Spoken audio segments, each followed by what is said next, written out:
Narito ang iyong lingguhang horoscope para sa Leo para sa araw ng February 1 hanggang February 7. Sa pagsisimula ng linggong ito sa February 1, mararamdaman mo ang isang matinding kumpiyansa sa iyong sarili na magbibigay sa iyo ng lakas upang harapin ang anumang pagsubok. Ang iyong natural na karisma ay lalong kikinang at mapapansin mo na maraming tao ang lalapit sa iyo para sa iyong gabay at inspirasyon sa buong linggo. Mula February 1 hanggang February 7, ang bawat hakbang mo ay puno ng determinasyon at layunin na makamit ang iyong mga pangarap. Mahalagang manatili kang matatag sa iyong mga prinsipyo habang pinapakita ang iyong galing sa harap ng maraming tao sa iyong komunidad.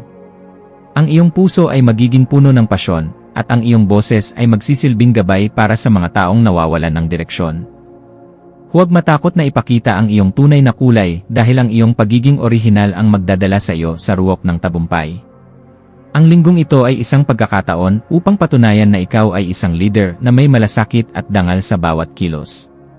Pagdating sa iyong karera, ang February 1 hanggang February 7 ay panahon ng malaking pag-unlad at pagkilala sa iyong mga natatanging talento sa opisina. Ang iyong mga nakakataas ay bibigyang pansin ang iyong sipag at ang iyong kakayahang mamuno sa mga komplikadong proyekto o programa. Maaaring may dumating na alok para sa isang promosyon o isang bagong tungkulin na susubok sa iyong galing sa pagdedesisyon sa buong linggo. Mahalagang gamitin mo ang iyong impluensya sa paraang makatarungan at huwag hayaang lamunin ka ng sobrang garbo o pagmamalaki.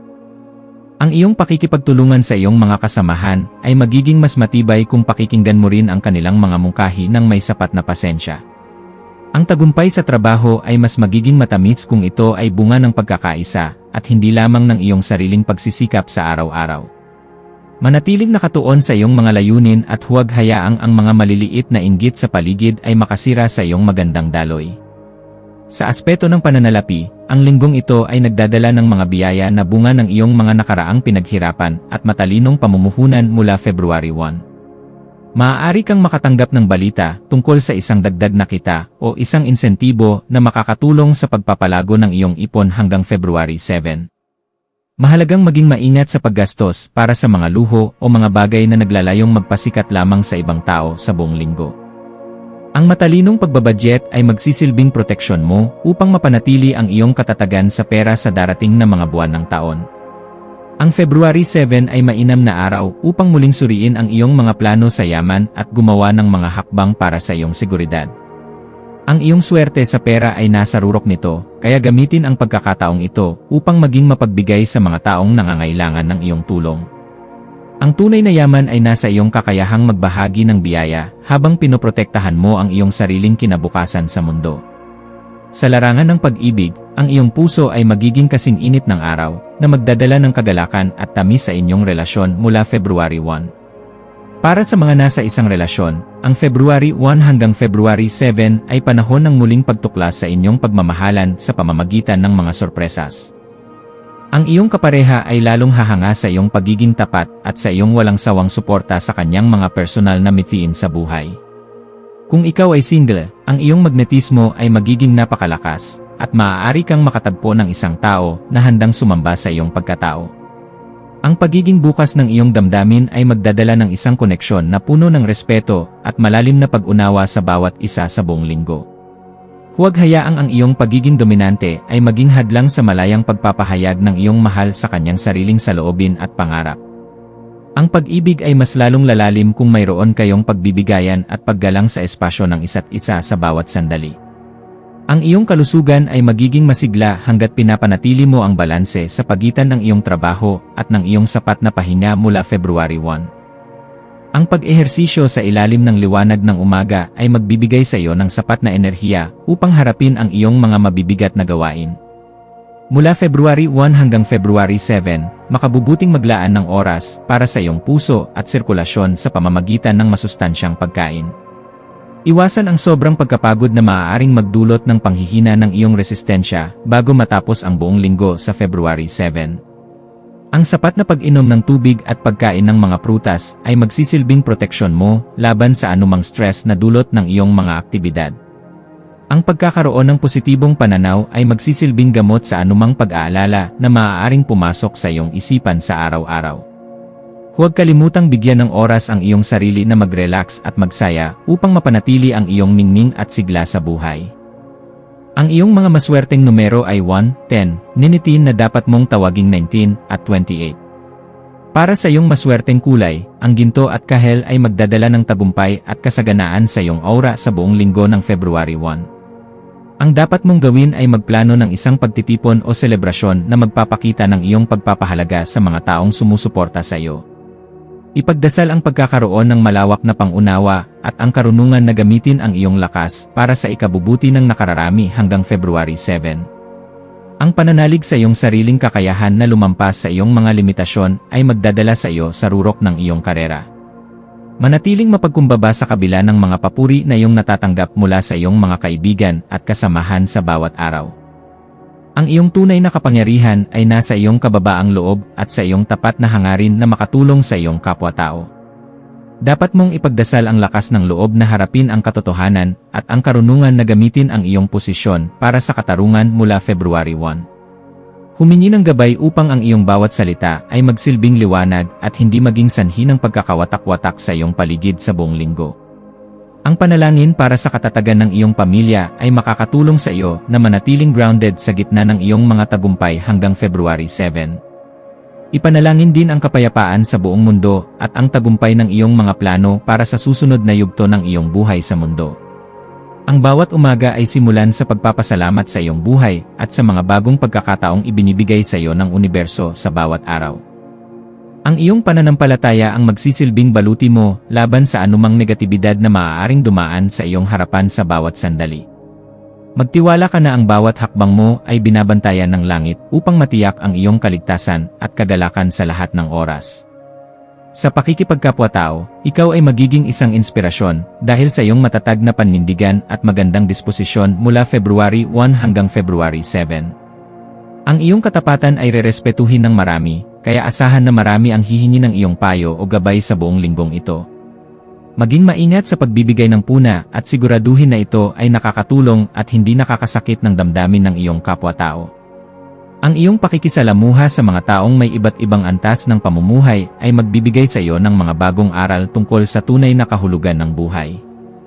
Ang pagpapakita ng kabutihang loob sa mga nangangailangan ay babalik sa iyo ng doble sa paraang hindi mo inaasahan mula sa universo. Manatiling tapat sa iyong mga kaibigan habang binubuksan mo ang iyong sarili sa mga bagong pagkakaibigan na makakatulong sa iyong paglago. Ang iyong presensya ay magsisilbing init na magpapasigla sa anumang grupong iyong kinabibilangan sa araw-araw na pamumuhay sa lipunan. Ang iyong pagiging malikhain ay lilitaw sa paggawa ng mga bagong konsepto sa sining o libangan na magbibigay sa iyo ng kagalakan mula February 1. Gamitin ang iyong imahinasyon upang makagawa ng mga paraan kung paano mo mapapabuti ang iyong kapaligiran at ang iyong personal na sining hanggang February 7. Ang linggong ito ay mainam para sa paglulunsad ng mga proyektong may kinalaman sa entertainment o pagtuturo sa mga bata sa buong linggo. Hayaan ang iyong talino na gumabay sa iyo sa pagpili ng mga tamang kagamitan at tao na makakatulong sa iyong mga malikhaing adhikain. Ang pagpapahayag ng iyong sarili sa pamamagitan ng pagkilos ay magdadala sa iyo ng tunay na katuparan at ligaya sa iyong puso. Ipakita ang iyong galing ng may kumpiyansa at huwag mahiyang ibahagi ang iyong mga pangarap sa mga taong nagtitiwala sa iyong talento. Ang iyong sining ay may kapangyarihang magbigay ng pag-asa sa mga taong nawawalan na ng tiwala sa kanilang sariling kakayahan. Sa loob ng iyong tahanan, mararamdaman ang isang atmosfera ng kagalakan at pagkakaisa kasama ang iyong mga mahal sa buhay mula February 1. Maglaan ng oras upang makipag-usap ng malaliman sa iyong pamilya tungkol sa inyong mga plano para sa darating na mga buwan hanggang February 7. Ang pag-aayos ng iyong mga gamit na nagpapakita ng iyong mga nakamit ay magbibigay sa iyo ng inspirasyon sa bawat araw ng linggong ito. Iwasan ang pagkakaroon ng tensyon dahil sa iyong pagnanais na laging masunod, matutong makinig sa boses ng bawat kasapi ng iyong tahanan. Ang pagkakaroon ng suporta mula sa iyong mga magulang o anak ay magsisilbing lakas mo sa pagharap sa mga hamon sa labas ng bahay. Ang iyong bahay ay dapat maging lugar kung saan malaya kang maging ang iyong tunay na sarili nang walang anumang pag-aalinlangan. Ang bawat sandaling kasama ang iyong pamilya ay isang mahalagang bahagi ng iyong tagumpay bilang isang individual sa mundong ito.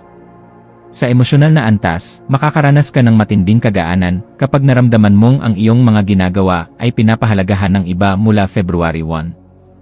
Mahalagang pakawalan ang mga negatibong damdamin na nagmumula sa mga taong hindi nakakaintindi sa iyong mga adhikain sa buong linggo hanggang February 7. Ang iyong emosyon ay magiging masigla, kaya gamitin ito upang magbigay ng lakas ng loob sa iyong sarili at sa ibang tao sa paligid. Ang February 7 ay panahon ng pagpapasalamat sa lahat ng mga hamon na nagpatibay sa iyong pagkatao nitong mga nakaraang araw. Ang pagtanggap sa iyong sariling mga kahinaan ay magbibigay sa iyo ng karunungan na hindi mo makukuha sa anumang aklat o turo. Manatiling matatag sa iyong paniniwala na ang lahat ng bagay ay nangyayari para sa iyong ikabubuti sa huli at para sa iyong paglago. Ang kapayapaan ng puso ay makakamit kung matututo kang magtiwala sa plano ng langit para sa iyong buhay at kaligayahan. Ang espiritualidad ay magiging malakas na sandigan mo habang hinahanap mo ang mas malalim na kahulugan ng iyong pagiging leader sa mundong ito mula February 1. Ang paglalaan ng oras para sa tahimik na pagmuni-muni ay magbubukas ng iyong isipan sa mga mensahe ng universo hanggang February 7. Maniwala ka na ang bawat pagkakataon ay isang hakbang patungo sa katuparan ng iyong misyon na magbigay ng liwanag sa iba sa buong linggo.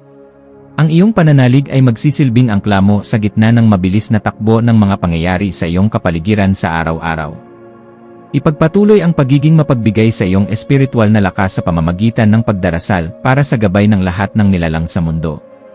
Ang iyong koneksyon sa banal na gabay ay magpapatatag sa iyong kalooban sa bawat araw ng iyong buhay ng may sapat na pasasalamat. Ang tunay na espiritualidad ay nasa iyong tapat na pagsisilbi sa kapwa nang walang anumang hinihintay na kapalit mula sa kanila. Sa kabuuan, ang linggong ito ay isang mahalagang yugto para sa iyong pag-unlad bilang isang tapat at matapang na individual mula February 1. Ang bawat karanasan mo hanggang February 7 ay may kaakibat na biyaya na dapat mong pahalagahan ng buong puso sa bawat sandali. Huwag mong kakalimutan na ang iyong tunay na kapangyarihan ay nagmumula sa iyong katapatan sa iyong sarili at sa iyong kapwa-tao. Ang iyong determinasyon na maging mas mabuti sa bawat araw ay magbubunga ng tagumpay na tatagal ng mahabang panahon sa iyong buhay. Manatiling nakatapak sa lupa habang inaabot mo ang pinakamataas na bituin ng iyong mga pangarap sa karera at personal na buhay. Ang linggong ito ay magtatapos ng may malaking pasasalamat dahil sa iyong mga nakamit na maliliit at malalaking panalo sa araw-araw. Magalak ka dahil ikaw ay pinagpala at ang iyong liwanag ay patuloy na magbibigay ng init sa mundo. Maging handa sa mga bagong pinto na magbubukas para sa iyong karera at personal na buhay sa pagtatapos ng linggong ito mula February 1. Ang bawat pagkakataon na darating ay dapat mong yakapin ng may bukas na isipan at pasasalamat sa iyong may kapal hanggang February 7. Ang iyong paglalakbay ay puno ng inspirasyon na magbibigay ng pag-asa sa mga taong nawawalan na ng tiwala sa kanilang sariling kakayahan. Maniwala ka sa iyong sarili at sa iyong kakayahang lumikha ng isang buhay na puno ng kagalakan at katuparan sa lahat ng aspeto. Ang iyong lakas ay nasa iyong paniniwala, at ang iyong tagumpay ay nasa iyong pagtitiwala sa daloy ng tadhana sa bawat araw. Magtiwala sa banal na plano at hayaan itong dalhin ka sa tamang direksyon na nakalaan para sa iyong ikabubuti at para sa iyong kapayapaan. Ang iyong kinabukasan ay maliwanag hangga't ikaw ay nananatiling tapat sa iyong sarili at sa iyong banal na tungkulin. Sa huling araw ng linggo, February 7, maglaan ng oras upang magmuni-muni sa lahat ng mga aral na iyong natutunan sa mga nagdaang araw. Ang pagtatapos ng linggong ito ay nagdadala ng mga bagong simula na magbibigay sa iyo ng lakas para sa susunod na kabanata ng iyong buhay. Handa ka na ngayon na harapin ang mas malalaking pakikipagsapalaran ng may sapat na baon na karanasan at karunungan sa iyong isipan. Ang iyong pagiging Leo ay isang regalo na nagbibigay sa iyo ng kakayahang makita ang kagandahan sa bawat sitwasyon ng buhay. Manatiling maging liwanag sa iba at huwag mapagod sa paghahanap ng katotohanan sa bawat aspeto ng iyong pamumuhay sa mundong ito. Ang iyong buhay ay isang mahalagang bahagi ng universo, at ang iyong bawat kilos ay may saysay para sa ikagaganda ng lahat.